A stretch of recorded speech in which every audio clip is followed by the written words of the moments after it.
우리가 이제 다윗이 블레셋과의 전쟁에서 승리를 거두고 그리고 이제는 아람과의 전쟁을 시작하게 되었는데요. 지난 시간에 우리가 9장에서 함께 나누었을 때는 다윗이 이제 어느 정도 안정이 되고 그리고 또 다윗이 그 사울의 마지막 남은 요나단의 아들 무비보셋을 거두는 것을 우리가 함께 나누었죠. 그 모습을 보면서 우리는 다윗의 어떤 모습을 볼 수 있었냐면 여전히 다윗에게는 가장 우선이 되는 것은 역시 자기 자신과 이스라엘과 함께하고 계신 하나님을 바라보고 의지하였었음을 우리는 볼 수 있었습니다. 또 그와 더불어서 다윗의 성품을 또 볼 수 있었는데요. 이미 몰락한 이미 저물어져 간 사울의 온 집안 그 가운데 요나단과 맺은 그 언약을 기억하고 이제 그 사울에 남아있는 다시 말하면 요나단에 남아있는 가족을 거두는 것을 우리가 함께 볼 수 있었죠. 그 무비보셋이라고 하는 그 아들은 정말 두 다리를 다 절고 있었기 때문에 누가 돌보지 않으면 누가 도와주지 않으면 도저히 살아갈 수 없는 그러한 환경에 있었죠. 우리의 삶 속에서도 우리의 신앙생활 속에서도 이와 같은 상황이 반드시 분명히 있다라는 걸 우리는 너무나도 잘 알고 있을 것입니다. 누군가가 우리의 도움을 통해서 살아갈 수밖에 없고 우리의 도움을 절실히 원하고 있다라는 걸 우리는 너무나도 잘 알고 있죠. 그럴 때 우리는 어찌 해야 하겠습니까? 손을 거두어야 하겠습니까? 아니면 손을 내밀어야 하겠습니까? 하나님께서 우리에게 요구하시는 건, 우리에게 말씀하시는 건 냉정하게 우리가 외면하라는 것이 아니라 우리가 먼저 손을 내밀고 먼저 찾아가라는 것입니다. 그러한 다윗에게 지금 닥친 상황은 어떤 상황입니까? 이웃 1절에서 이야기를 하는 것처럼 그 후에 암몬 자손의 왕이 죽고 그의 아들 한운이 대신하여 왕이 되니, 다시 말하면 이게 사무엘상에서 나오는 그 나하스 다윗과 언약을 맺은 나하스 왕이 죽었다라는 소식을 듣습니다. 이전에 그 다윗과 조약을 맺은 적이 있는 그 나하스로 함께 등장을 하고 있는 것인데 그의 아들이 왕이 되고, 그래서 오늘 2절에서 말하는 것처럼 다윗이 내가 사스의 아들 한운에게 은총을 베풀되 그의 아버지가 내게 은총을 베푼 것 같이 하리라 하고 라고 이야기하고 있어요. 다윗은 한 번 얻은 은총을 은혜를 도움을 결코 잊지 아니하고 그것을 지키려 하고 있는 것입니다. 그런데 오늘 다윗이 조문하러 신하들을 사신들을 지금 한운에게 보내고 있는 모습이 그려지고 있습니다. 3절 말씀에서 암몬 자손의 관리들이 그들의 주 한운에게 말하되 왕 다윗이 조객을 당신에게 보낸 것이 왕의 아버지를 공경함이 줄로 여기시나이까? 다윗이 그의 신하들을 당신에게 보내 이 성을 엿보고 탐지하여 함락시키고자 함이 아니니까 하니.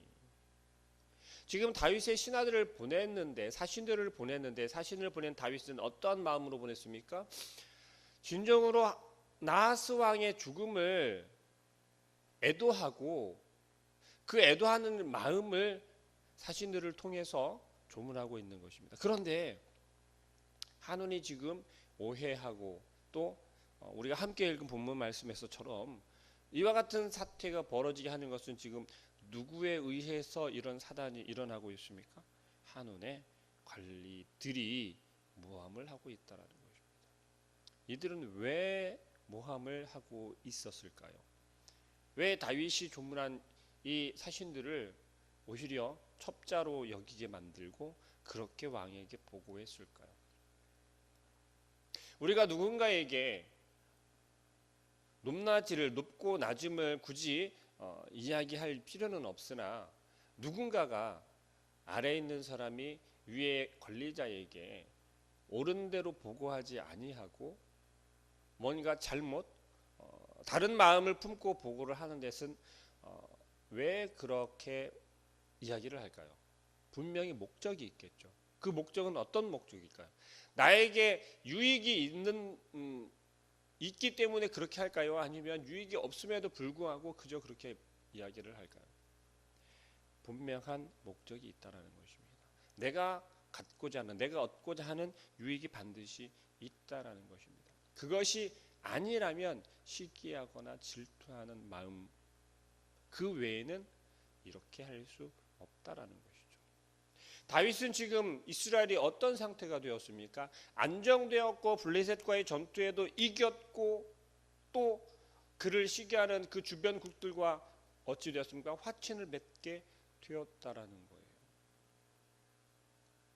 그런 것을 주변국에서 바라볼 때 혹은 그 다윗을 시기하는 기들이 바라보았을 때는 어떤 마음이 들었겠습니까?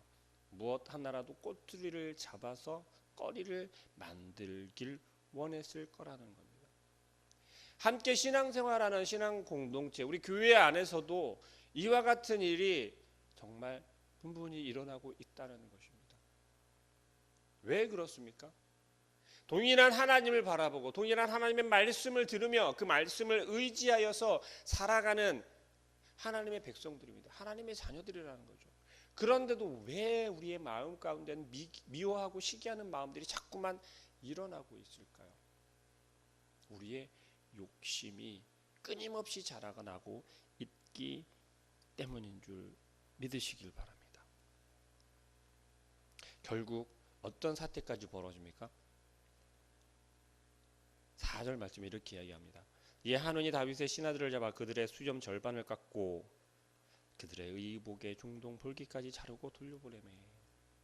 자, 이게 어떤 의미이신지 우리는 지금 21세기를 살아가고 있는 우리는 잘 이해가 안 되죠. 수염 좀 빡 깎인 게 뭐 대단하다고, 바지가랑이 좀 잘린 게 뭐 대단하다고.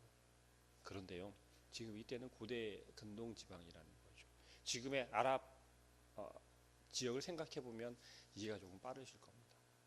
자, 아랍 사람들의 모습을 상상해 보시죠. 그들은 머리와 수염을 자르나요? 안 자르나요? 안 자른단 말입니다.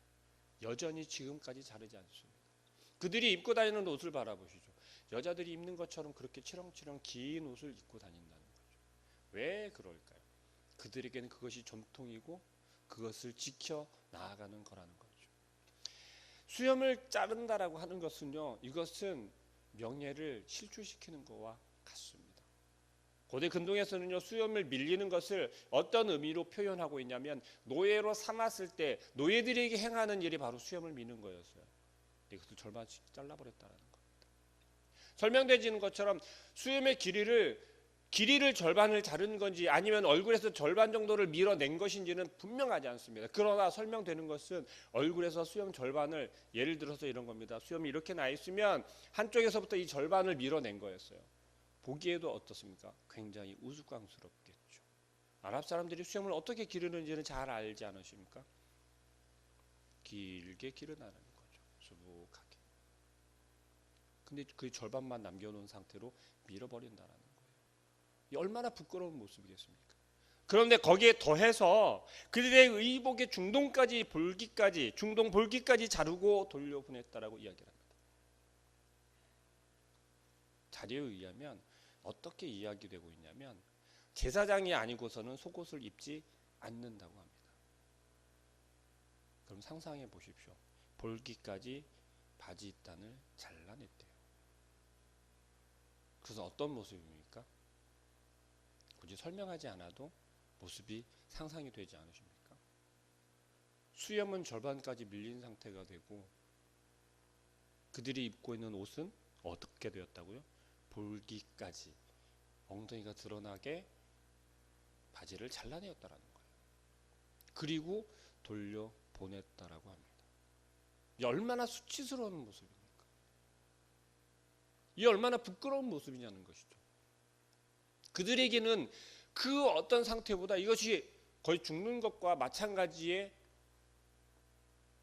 상황이라는 겁니다. 다윗은 지금 이 사신들을 무엇으로 보냈습니까? 조문객으로 보낸 거였어요. 그런데 한우는 이들을 대하는 것이 어떻게 한 것입니까? 오히려 수치를 주고 모욕하고 돌려보내는 모습. 다윗에 대해서 그렇게 행하는 것과 마찬가지라는 거예요. 아니, 조금 더 나아가면 하나님의 백성인, 하나님의 나라인 이스라엘 백성, 하나님의 사신들을 이들은 그렇게 수치를 주고 능욕하고 모욕을 주어서 돌려보내는 모습이다라는 것을 우리는 기억해야 할 줄로 믿습니다. 결국 암몬과의 전쟁은 이렇게 시작이 됩니다. 그런데 재미있게도 전쟁을 먼저 준비하는 것은 누가 준비합니까? 암몬 자손들이 먼저 준비하는 모습을 볼 수 있습니다. 자기 자신들이 잘못을 저질러 놓고 그 잘못의 결과가 결국 전쟁으로 이어지는 것을 그들 스스로가 인지하고 먼저 전쟁을 준비한다라는 것입니다. 그런데 그것이 어떻게 준비합니까? 그들의 남아있는 모든 족속들, 그 모든 족속들을 모으고 겹겹이 진을 쳐서 이스라엘 백성들이 쳐들어올 것을 준비합니다. 그런데 무엇라고 이야기하고 있습니까? 그들은, 우리가 함께 말씀을 다시 한 번만 보도록 하겠습니다. 우리가 8절 말씀부터 다시 한번 보겠습니다. 암몬 자손은 8절, 암몬 자손은 나와서 성문 어귀에 진을 쳤고 소바와 르홉 아람 사람과 돕과 마아가 사람들은 따로 들에 있더라. 계속해서 요압이 자기와 맞서 앞뒤에 친 적진을 보고 이스라엘 선발한 자 중에서 또 엄선하여 아람 사람과 싸우려고 진을 치고 그 백성의 남은 자를 그 아우 아비새의 수하에 맡겨 암몬 자손과 싸우려고 진치게 하고 이르되 만일 아람 사람이 나보다 강하면 내가 나를 돕고 만일 암몬 사람이 너보다 강하면 내가 가서 너를 도우리라. 자, 지금 아비새 수하에 있는 그들과 함께 요압 자손들과 함께 협력해서 지금 아람 군대를 어떻게 하고 있습니까? 맞서는 이스라엘 백성들을 볼 수 있습니다. 다윗이 말 한마디에 이들은 스스로 모여서 지금 그들과 전쟁을 치르기를 원하는데요. 이들의 마음 가운데는 누가 있습니까? 우리가 이스라엘 백성들의 이스라엘의 전쟁 가운데는 어떤 게 있다라고 했죠? 그들만의 전쟁이 아니라 바로 하나님께서 함께 하고 계심을 그들은 늘 의지하였다라는 것입니다. 자, 그리고 12절 말씀 이렇게 이야기하죠. 너는 담대하라. 우리가 우리 백성과 우리 하나님의 성읍들을 위하여 담대히 하자. 여호와께서 선히 여기시는 대로 행하시기를 원하노라 하고, 그들이 마음 가운데 단단히 준비를 하고 있고 그들을 우리가 정말 우리의 원수로, 우리의 능력으로, 내 힘으로, 너와 나의 힘으로, 너가 힘이 들겠으면 내가 너와 함께 하겠고 내가 힘들어 보이면 너가 나와 함께 해서 무찌르자라고 하는데 결국은 무엇이에요? 여호와 하나님께서 선하신 대로, 선히 여기시는 대로 되기를 원한다라는 거예요. 그들이 싸우겠지만, 그들이 나아가서 용감하게 용맹스럽게 싸우겠지만 그 결과는 하나님께서 하실 거라는 거예요. 그들의 마음 가운데는 그러한 믿음이 있었다라는 것입니다. 결국 우리가 누구와 협력해서 어떤 힘을 낼 수 있는지 그것이 중요한 게 아니라 하나님께서 행하실지 행하지 않으실지 그것이 더 중요했다라는 것입니다. 우리가 우리의 삶을, 우리의 신앙생활을 살아가면서 우리의 믿음 생활 속에서 과연 이들과 같은 마음, 이들과 같은 신앙이 우리에게도 있어야 할 줄로 믿습니다. 이들은 정말 전쟁을 치르면서 절제절명의 위기, 정말 그들의 목숨을 다해서 싸우려고 하는 그러한 마음을 볼 수가 있죠. 그런데도 불구하고 그 목숨을 지금 누구에게 맡기는 것입니까? 바로 여호와 하나님께 맡기고 있음을 볼 수 있습니다.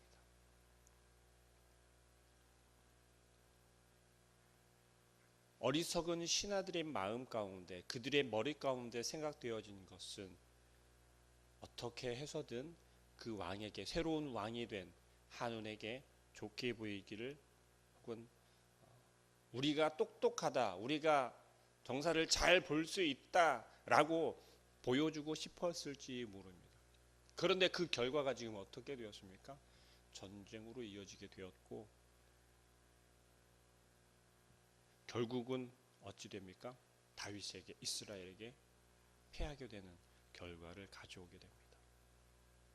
1차 전쟁에서 패한 그들은 다시 한번 또 준비를 합니다. 강 건너에 있는 아람 족속들을 모두 다 소환해서 그들을 사서 다시 전쟁을 준비하죠. 그런데 두 번째 전쟁에서도 또 패하게 되는 거죠. 하나님께서 함께 하시는 그들을 이길 수가 없다라는 것입니다.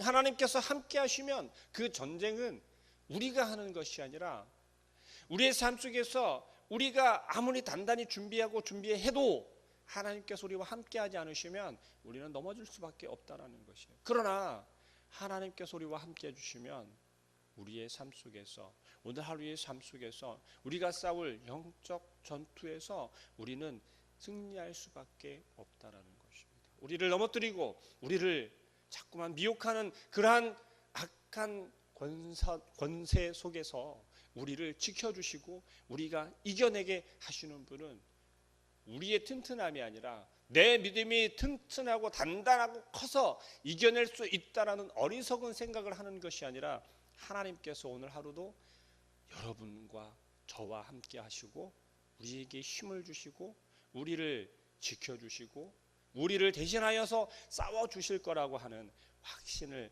가지시기를 소망합니다.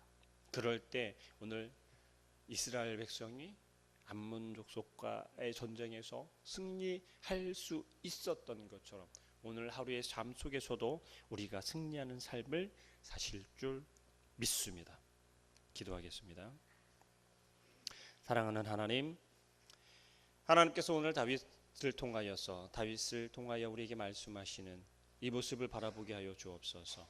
다윗의 선한 마음, 우리의 선한 마음 가운데 그것을 시기하며 우리의 신앙을, 우리의 믿음을, 우리의 인생을 시기하는 그들을 통하여서 우리를 넘어지려 하고 우리를 모함하고 우리를 유혹하는 수많은 그러한 상황과 환경들 속에서 다윗은, 이스라엘 백성들은 여전히 하나님을 신뢰하고 하나님께서 선하게 행하실 것을 의지하고 하나님 손에 맡겼던 것처럼 우리의 삶 속에서도, 오늘 하루의 삶 속에서도 우리가 온전히 하나님을 의지하게 하여 주시고 하나님께서 우리를 대신하여서 싸워주시고 우리를 지켜주시며 우리를 이끄실 것을 굳게 믿는 온전한 주의 백성들, 온전한 주의 백성들의 하루가 되게 하여 주옵소서. 그러므로 더욱 주님을 바라보게 하시고 더욱 아버지 하나님 앞에 나아가며 주님만 예배하고 주님만 기도하는, 주님만 찬양하는 온전한 주의 자녀들 되게 하여